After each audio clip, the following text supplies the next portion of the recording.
They are taking action in Europe to displace Russian energy, maybe not as fast as we'd like. America stands ready today to displace all of the Russian gas that goes into Europe.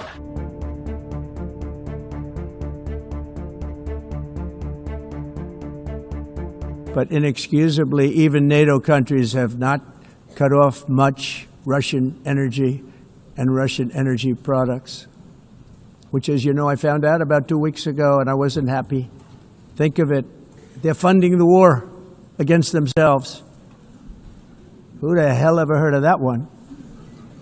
In the event that Russia is not ready to make a deal to end the war, then the United States is fully prepared to impose a very strong round of powerful tariffs, which would stop the bloodshed, I believe, very quickly. But for those tariffs to be effective, European nations, all of you are gathered here right now, would have to join us in adopting the exact same measures. I mean, you're much closer to this. We have an ocean in between. You're right there. And Europe has to step it up. They can't be doing what they're doing. They're buying oil and gas from Russia while they're fighting Russia.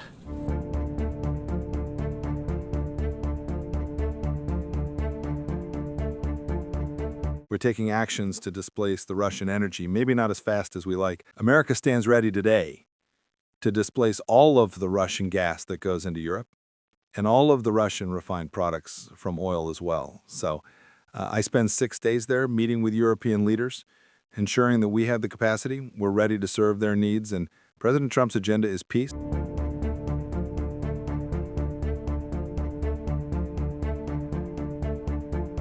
We're on it. We have reduced already massively the gas supply from Russia, completely gotten out of Russian coal, and massively also reduced the oil supply, but there's still some coming to the European continent. So what we do now, we put sanctions out to those ports where, for example, LNG is coming from Russia. And we want to put tariffs on oil supplies that are still coming to the European Union. So we are really getting after the last bits of oil and gas coming from Russia to the European Union. We want to get rid of it. Look, 3 years ago, when the war started, indeed there was a huge dependency on Russian gas. Yep. And Putin cut us off the gas. We had a huge energy crisis. We diversified away to others and friends. We invested massively in renewables and nuclear, so that today we almost got rid of Russian fossil fuels. And it's correct, we have to finish that job. We also are sanctioning banks or refineries and different companies where we see that they are circumventing our sanctions. So there is an ongoing hard work really to limit the revenues that Putin is getting from fossil fuels.